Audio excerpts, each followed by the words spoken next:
Now, last year, Insulate Britain protesters caused hours of disruption when they blocked major roads across the UK, with some standing in the middle of busy motorways and others gluing themselves to the tarmac. Well, after finding herself at the centre of the chaos whilst on the school run, Mum of One Sherrilyn Speid was filmed taking drastic action against demonstrators.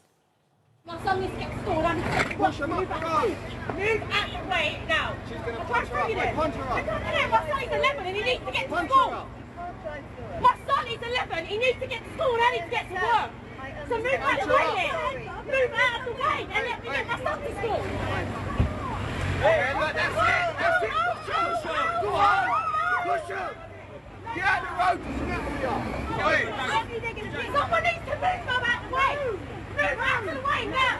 Well, after pleading guilty to dangerous driving, Sherrilyn was given a one-year ban on Friday, as well as being handed a community order and a £240 fine. But as she criticises the decision, Sherrilyn is joining us alongside Insulate Britain spokesperson Tracy Mallaghan. Well, good morning to both of you. Thank you so much for joining us. So, Sherrilyn, as Phil just mentioned, you received a one-year driving ban on Friday. How is this going to have an effect on your life now? Because obviously, as you say, you're mum of one, you're a working mum, you were essentially on the school run. That now you're not going to be able to do, right? Able to do that, yeah. It's going to impact my life a lot, you know. My son, he plays football. I can't take him to football. I can't see my mum, visit my mum as often as what I'd like to. You know, she's got MS. She does need me to be there quite often. I'm not able to do that. I'm not able to live my normal life, but I'm not going to let it get me down. You know, I've taken there's a lot of positives from this as well. So I'm just looking at the positives. I'm focusing on that rather than the negatives. What are the positives? Yeah. What I've been able to be a voice for a lot of women that have suffered domestic abuse. I know a lot of people will know about my story now that it's in the press. So I'm now supporting so many people. And do you mean that because this incident, it did go viral, we saw that clip, you know, everybody saw it. Do you mean because it's sort of somewhat given you a platform, as it were, you're trying to use that? Has. Okay. Yeah, I've set up a WhatsApp domestic abuse support group. I'm now the ambassador for a university. I'm just supporting so many people. I'm able to carry on doing my work and do a lot of it from home as well. So you are obviously a glass half full person, which is good. Let me take you back to that day in October 2021. How did you feel as that was unfolding in front of you? How did I feel when what? Sorry. So you're on the school run and your car is stopped and you've got the two protesters who are sitting in front of you. You can obviously see the red mist. Yeah. So how did you feel? Yeah. To be honest, I was suffering from anxiety at the time. It's come out now, so that I don't feel embarrassed as much to talk about it. But I was in a domestic abuse relationship for 12 years, and when I come out of that, you don't walk out of that normal. And I was really struggling so much that I referred myself for therapy. I was doing mindfulness classes at work. I was even able to do some work from home because, I let people know that how I was feeling. And when that was happening, I just felt like I was back at that time. I felt like I was being controlled in that situation, and I found that really hard to deal with. Right. Do you regret pushing those two protesters forward in the car? Nudging them, I think, is the word that's being used. Yeah, of course. Of course I do. And so going back to that day, do you wish you hadn't done that? Yeah, I do. And so what do you feel about them and about the Insulate Britain protests? I'm not against them at all, you know. Yeah, well, you say, why you didn't like the experience on that day, etc. You're not against the protesters. Your real problem is actually with the police, is that right? Yeah, I don't think they're policing properly. I think their priorities are all wrong. You know, they're going into schools, strip searching underage children. I just think their policing is just all wrong, to be honest. We did call them on that day. They didn't come. And they wanted to send me to prison. So, yeah. You know, I just don't think they're doing their job properly. Well, the Essex Police say when dealing with incidents such as this, we police them without fear or favour in a manner to keep everyone at the scene safe. And we've consistently said our priority in these instances has been to keep our country's roads moving, although, as you said, I'm not entirely sure when that happened that they were present. We investigated They weren't there at the time? No, we called them, they didn't come. Yeah. Right. They say we investigated the incident in Grays fully and thoroughly, independently of the circumstances around it, and a file was submitted to the CPS. A decision was made by the CPS that this case should be put before a court. And as we heard, you disqualified from driving for 12 months, community order, ordered to pay a total of £240, and you've got to retake your test. Also, the protesters, who were Bethany Moggy and Lou Lancashire, they actually didn't want to press charges. No, they was actually supporting me. You know, they wrote a letter for me. They said they'll come to court for me. They didn't want me to be charged with that. Well, Tracy Mallaghan is a former healthcare assistant and a spokesperson for Insulate Britain. So, watching that video that day, we were all very much aware of it, and we all know that you can't protest utterly silently, otherwise nobody knows you're there. But there is a line to cross. Many lives were disrupted, ambulances were stopped.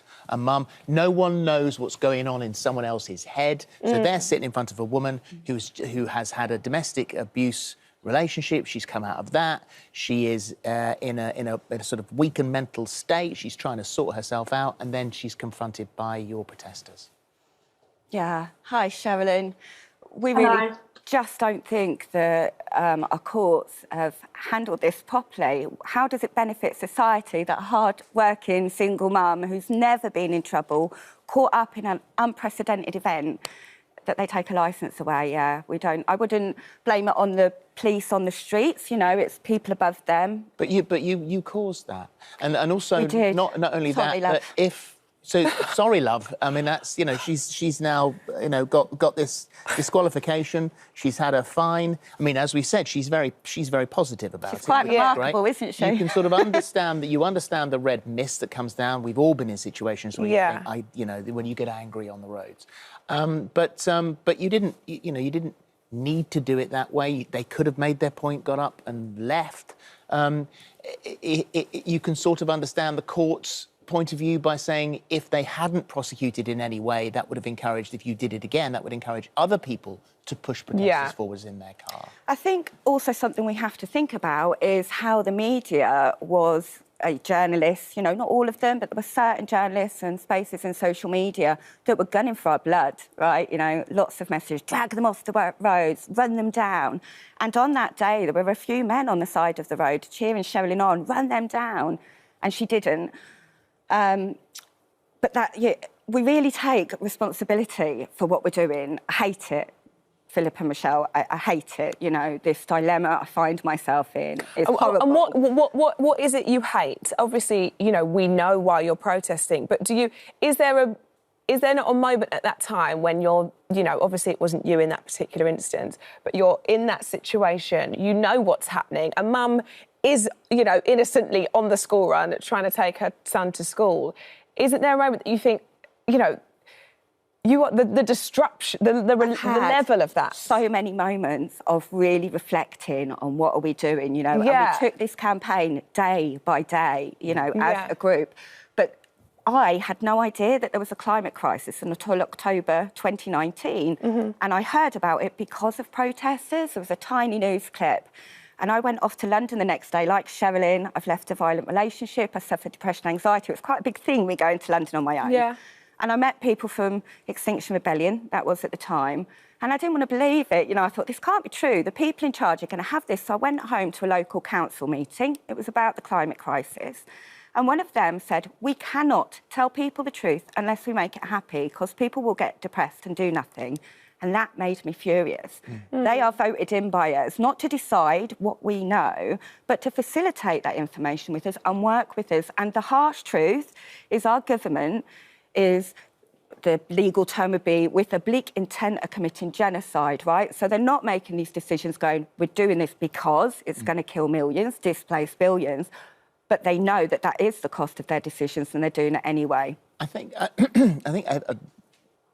lot of people, including us, have massive sympathy. We are on the brink of an environmental catastrophe, and we acknowledge that. And as I said right at the very beginning, you can't protest silently. Absolutely not. Because nobody will listen to you. You can't give everyone, you know, sort of good news, happy news, because, again, it just goes over the top of everyone's heads. Having said that, everyone travelling on the roads is going somewhere. You don't know who's inside those cars. You probably do know it's quite an emergency when you're blocking an ambulance. I do have to say that has never happened. It's all come out in the courts. We have a blue light policy. We never stop ambulances, never. There was one that was held up for longer than we'd like, but we don't stop ambulances, please. So did it work? What have you achieved? Oh, that's such a big question, isn't it? I mean, I think the whole of the UK knows we should be insulating our homes. You know, the cost of living crisis, if we'd have done this 2 decades ago, how many... Yours is insulated?